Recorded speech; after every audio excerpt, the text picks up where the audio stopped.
अवधूत चिंतन श्री गुरुदेव दत्त श्रीपाद श्री वल्लभ लीलामृत अध्याय 4 श्री कार्तवीर्यार्जुनाचा वृत्तांत। देवरायने पादगया क्षेत्रातील औडुंबर वृक्षाखाली श्री दत्तपादुकांच्या सानिध्यात पंडित श्री काशीनाथांना ध्यानमग्न स्थितीत पाहून त्यांचे ध्यान पूर्ण होण्याची वाट पाहिली। ते ध्यानातून बाहेर आल्यावर त्यांना नमस्कार करून देवरायाने विनंती केली, हे गुरुदेव, त्रिमूर्ती स्वरूप श्री दत्तात्रेयांच्या जन्माविषयीची कथा ऐकून मला अनिवर्चनीय आनंदाची अनुभूती मिळाली। श्री दत्तात्रेयांनी कार्तवीर्यार्जुनाला अनुग्रह दिला असे आपण सांगितले, त्याविषयी मला सविस्तर वर्णन करून सांगावे। श्री भानुसप्तमी व्रतविधान। पूर्वकाली चंद्रवंशात एक कृतवीर्य नावाचा चक्रवर्ती राजा होता। त्याच्या पट्टराणीचे नाव शीलधरा होते। तिने 100 पुत्रांना जन्म दिला, परंतु चवन ऋषींच्या शापामुळे कृतवीर्याचे सर्व 100 पुत्र मृत झाले। कृतवीर्य व शीलधरा या दाम्पत्याने पुत्रप्राप्तीमधील बाधा नष्ट करण्यासाठी श्री दत्तांची प्रार्थना केली व त्यांची चरणी शरणागती पत्करली। श्री दत्तात्रेयांनी या दुःखी दाम्पत्याला पाहून आशीर्वाद दिला। आपल्या कुलामध्ये एका उत्तम सदलक्षणी पुत्राचा जन्म होईल, त्यासाठी आपल्याला रविवारी येणाऱ्या सप्तमीच्या दिवशी भानुसप्तमी व्रत अत्यंत निष्ठेने, श्रद्धेने व भक्तिपूर्वक करावे लागेल। चक्रवर्ती राजा कृतवीर्याने भानुसप्तमी या व्रताचा आचरण विधी व फलश्रुतीबद्दल श्री दत्तात्रेयांना विचारणा केली। हे राजा, जर या व्रताचे आचरण केले तर ज्यांना संतान नाही, ज्यांचा गर्भपात होतो, ज्यांच्या गर्भात हालचाल होत नाही व मृत बालकाचा जन्म होतो, किंवा ज्यांचा गर्भ जन्मानंतर लगेचच मृत होतो, त्या बालकाचे दुःख तसेच भूत प्रेत पिशाचादी बाधा नष्ट होतील, त्याला सूर्यदेवाच्या अनुग्रहाने संपूर्ण आयुष्यमान पुत्राची प्राप्ती होईल। जो या व्रताचे आचरण करू इच्छितो त्याने सर्वप्रथम गणपतीची पूजा, पुण्याहवाचन, नांदी श्राद्ध करून नंतर उत्तम आचार संपन्न पंडितांना बोलवून त्यांच्याकडून सूर्यादी मंत्रानुष्ठान करावे। एका जागेवर गोमयाने सारवून त्याच्यावर रांगोळी रेखून जागा सुशोभित करावी। त्याच्यावर एक मोठा चौरंग ठेवून चौरंगावर 6 कलशांची स्थापना करावी। प्रधान कलशावर सोन्याची सूर्याची मूर्ती स्थापित करावी। कलशामध्ये 5 पालवी, 5 त्वचा, वृक्षांची साल, नवरत्न, नवधान्य, सप्तमृत्तिका, 5 महानद्यांचे जल भरून मंत्रोच्चारासह वरुण देवाला आवाहन करावे। त्यानंतर प्रधान कलशामध्ये सूर्यदेवतेला व बाकीच्या कलशांमध्ये द्वादशादित्य, एकादश रुद्र, सप्तमातृका, नवग्रह व अष्टदिक्पाल या देवतांचे मंत्रोच्चारासह आवाहन करून षोडोपचारे पूजा करावी। वैदिक मंत्राच्या उच्चारणाने अग्निदेवतेला आवाहन करावे व सूर्यदेवतेच्या मंत्रांनी सर्व देवतांना मंत्र, खीर, समिधा, जव व काळे तीळ यांच्या सहाय्याने होम करून पूर्णाहुती द्यावी। सपुत्रिक सुवासिनी दाम्पत्याला बोलावून त्यांची पूजा करावी। कलशातील जल ब्राह्मण सुवासिनी दाम्पत्य व यजमान दाम्पत्यावर प्रक्षोक्षण करावे। त्याच्यानंतर यथाशक्ती ब्राह्मण पंडितांना दान धर्म करून त्यांचा आशीर्वाद घ्यावा। होमासाठी केलेली खीर प्रसाद रूपाने ग्रहण करावी। या प्रकारे रविवारी येणाऱ्या सप्तमीला भानुसप्तमी व्रताचे आचरण केल्यास आपली सर्व पापे नष्ट होतील।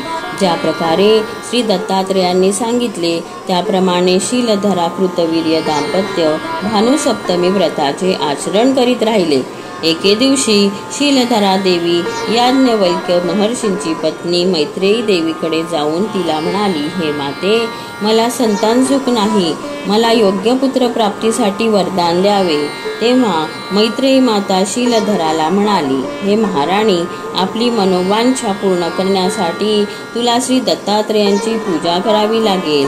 1 संवत्सर या मार्गशीर्ष पौर्णिमेपासून पुढच्या मार्गशीर्ष पौर्णिमेपर्यंत श्री दत्त देवाची आराधना करणाऱ्यास त्यांच्या अनुग्रहाने सप्तद्वीपांचे पालन करणारा पराक्रमी पुत्र प्राप्त होईल। श्री अनंत, विष्णू व श्री दत्तात्रेय वेगळे नाहीत। मार्गशीर्ष पौर्णिमेला श्री दत्तदेवांचा डावा पाय, पुष्य पौर्णिमेला डावा कटिभाग, माघ पौर्णिमेला वक्ष, फाल्गुन पौर्णिमेला बाहू, चैत्र पौर्णिमेला उजवे नितंब, वैशाख पौर्णिमेला उजवा पाय, ज्येष्ठ पौर्णिमेला कंठ, आषाढ पौर्णिमेला उजवी पोटरी, श्रावण पौर्णिमेला मांड्या, भाद्रपद पौर्णिमेला उदर, अश्विन पौर्णिमेला हृदय, कार्तिक पौर्णिमेला मस्तकाची पूजा करतात. सर्वात्मा म्हणून पायाला, संकर्षणा म्हणून जांघ, दिव्यास्त्रधारी म्हणून बाहूंना, श्रीकंठ म्हणून कंठाला, कामा म्हणून कमरेला, शेषा म्हणून गुडघे, विश्वमुख म्हणून मुख यांची पूजा करावी. सर्व महिन्यांमध्ये संकर्षणा म्हणून चांदीचे उखळ आणि सोन्याच्या नांगराची पूजा करतात. सर्वात शेवटी यवल धान्याचे दान करावे. हे व्रत करण्यापूर्वी शरीर शुद्धीसाठी 4 महिने गोमूत्राचे सेवन करावे. रात्री हविष्य देऊन भोजन करावे. अशा प्रकारे संपूर्ण 1 वर्षापर्यंत व्रताचे पालन करावे. पूजेच्या शेवटी गायीचे घृत तूप ब्राह्मणाला दान द्यावे. वर्षभर पूजा पूर्ण झाल्यानंतर 12 जलकुंभ ब्राह्मणाला दान द्यावे व आचार्यांना गोदान करावे. या प्रकारे मैत्रेयी देवीने शीलधरा राणीला दत्तव्रत विधीविषयी संपूर्ण माहिती दिली. मैत्रेयी देवीच्या सांगण्यानुसार शीलधरा राणीने शास्त्रानुसार श्रद्धाभक्तीपूर्वक श्री दत्तात्रय व्रत 1 वर्षापर्यंत आचरण केले. त्यानंतर एके दिवशी शीलधरा महाराणीला रात्रीच्या समयी निद्रावस्थेत स्वप्न पडले. त्या स्वप्नात शीलधरा देवीला श्री दत्त भगवानांनी अवधूत दिगंबर मूर्ती कोटी सूर्यासारख्या तेजस्वी हास्यवदन रूपात दर्शन दिले व म्हणाले, श्री दत्तात्रय व्रतविधान. हे महाराणी, माझे व्रत श्रद्धा भक्तीपूर्वक आपण पूर्ण केले आहे. आपल्याला काही दिवसातच एका चक्रवर्ती पुत्राची प्राप्ती होईल, जो सप्तद्वीपांचे पालन करता असेल. साऱ्या जगात त्याच्या आज्ञेचे पालन केले जाईल. तो सार्वभौम चक्रवर्ती राजा होईल. ज्या क्षणी प्रजा त्याचे स्मरण करेल, त्या क्षणी तेथे जाऊन तो प्रजेचे रक्षण करेल, आपल्या वंशाची कीर्ती वाढवेल. एवढे बोलून श्री दत्तात्रय स्वामी शीलधराच्या स्वप्नातून अंतर्धान झाले. तदनंतर शीलधरा राणीला जाग आली व स्वप्नातील सारा वृत्तांत आपले पती कृतवीर्य महाराज यांना सांगितला. हे ऐकून कृतवीर्य महाराज खूप आनंदित झाले. काही दिवसानंतर शीलधरा राणी गर्भवती झाल्या. 3 महिन्यानंतर पुत्र प्राप्तीसाठी कुसंवन विधी व 7व्या महिन्यात सुखप्रसवासाठी सीमंतिनी विधी डोहाळे जेवण केले. 9 महिन्यानंतर एका शुभ समयी शुभ ग्रह स्थिती असताना व शुभस्थळी दिव्य तेजस्वी पुत्राचा जन्म झाला. बाळाचा जन्म झाल्याबरोबर अनेक अद्भुत घटना घडल्या. सामान्य माणसांच्या अंतःकरणात धर्मबुद्धी जागृत झाली व सत्पुरुषांच्या मनात प्रसन्नता भरली. सिद्धयोगी व महर्षींनी त्या बालकाला दीर्घायुचा आशीर्वाद दिला. कृतवीर्य महाराजांनी देवज्ञांना व ब्राह्मणांना बोलवून बालकाचा जातक विधी केला.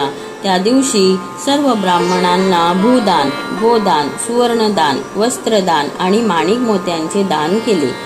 दैवज्ञाने ज्योतिषाने बालकाची कुंडली मांडून आपला पुत्र खूप भाग्यशाली होऊन भूमंडलाचा छत्रपती होईल व श्री दत्तात्रयांचा प्रिय शिष्य होईल असे भाकीत केले. हे कृतवीर्य महाराजा, आपल्या पुत्राचे फक्त नाव ऐकले तरी चोरी केलेले धन चोर परत करतील. आपला पुत्र 80,000 वर्षापर्यंत भूमंडलाचे पालन करेल. भानुसप्तमी व्रताच्या प्रभावाने आपला पुत्र 1,00,000 वर्षापर्यंत संपूर्ण आरोग्यपूर्ण आयुष्य प्राप्त करेल. राजा कृतवीर्य व शीलधरा राणीला आपल्या पुत्राच्या भविष्याविषयी ऐकून खूप आनंद झाला व त्यांनी सर्व देवज्ञांचा सन्मान केला. 11व्या दिवशी त्या बालकाच्या नामकरण समारंभात त्याचे कार्तवीर्यार्जुन असे नाव ठेवण्यात आले. दिवसेंदिवस बालक मोठा होत गेला. काही काळानंतर कृतवीर्य महाराजांचा स्वर्गवास झाला. सर्व प्रजेने कार्तवीर्यार्जुनाला राज्यकारभार सांभाळण्याची विनंती केली. कार्तवीर्यार्जुनाने प्रजेला विनयपूर्वक सांगितले की मी अजून राज्यभार घेण्यास योग्य नाही. मी राजा झाल्यावर आपल्या जमिनीच्या उत्पन्नाचा 6वा भाग व वस्तू क्रय विक्रयावर 12% धन राज्य रक्षणासाठी मला प्रजेकडून वसूल करावे लागेल. प्रजेकडून धन वसूल केल्यावरही मी प्रजेचे रक्षण करू शकलो नाही व राजभोगामध्ये मग्न झालो तर मला नरकात जावे लागेल. ह्या प्रकारे धनाचा दुरुपयोगच होईल. लालचेमुळे असमर्थ झालेला राजा अधर्माचे समर्थन करेल. काम, क्रोध, मोह व लोभाने गुरुवचन पालन न करता दुष्टांचे रक्षण व शिष्टांचा संहार करून घोर नरकात जाईल. राजा होऊन इतके कठीण आचरण करण्यासाठी माझ्या मनाची अजून तयारी झालेली नाही. या प्रकारे कार्तवीर्यार्जुनाने प्रजेला समजावून सांगितले. कुलगुरू गर्ग महर्षी कार्तवीर्यार्जुनाला म्हणाले, तुझ्या मनात असे विचार येत असतील तर तू आर्तत्राणपरायण श्री दत्तप्रभूंना शरण जा. त्यांच्या अनुग्रहाने तू जे मागशील ते सर्व तुला प्राप्त होईल. राज्यपालनासाठी तुला धैर्य, शौर्य, युक्ती व प्रजारक्षणाचे सामर्थ्य मिळेल. सर्व प्रजेचे प्रेम तुला मिळेल. श्री दत्त महाराजांनी सह्याद्री पर्वताजवळ एका आश्रमात आपल्या भक्तांच्या रक्षणार्थ अवतार घेतला आहे. ते योगीश्वर आहेत. त्यांच्याजवळ उच्च नीच भाव नाही. ते सर्वांना समान दृष्टीने बघतात. ते साक्षात विष्णू आहेत. अत्रि महर्षी व अनसया मातेच्या पुत्र रूपाने जन्म घेतलेला महान पुरुष आहे. त्यांचा अनुग्रह मिळाल्यावर तुला सर्व गोष्टी सहज प्राप्त होतील. देवेंद्राने जंबासुरामुळे आपले स्वर्ग लोकाचे राज्य घालवले, परंतु दत्तात्रेयांच्या अनुग्रहामुळे ते पुन्हा परत मिळाले व त्याला स्वर्गलोकीचे सुख प्राप्त झाले. राज्य मिळाले तरीही अजून देवेंद्र सर्व देवता व देवर्षी श्री दत्तात्रेयांची प्रार्थना करतात व सुखी होतात. श्री दत्तप्रभूंचा अनुग्रह सर्वांना सुलभतेने प्राप्त होतो. श्री दत्तात्रेय स्मर्तुगामी आहेत. ते काशी क्षेत्रात गंगा स्नान, पूर्व पश्चिम दिशेच्या समुद्र किनाऱ्यावर संध्यावंदन, पिटिकापुरात भिक्षा, कोल्हापुरात तांबूल विडा सेवन, मातापूरला माहूर विश्रांती घेतात. श्री दत्तप्रभूंच्या अनुग्रहाने तुम्ही सर्व समर्थ होऊन पराक्रमी होऊ शकता, असे गर्ग महर्षींनी कार्तवीर्यार्जुनाला सांगितले.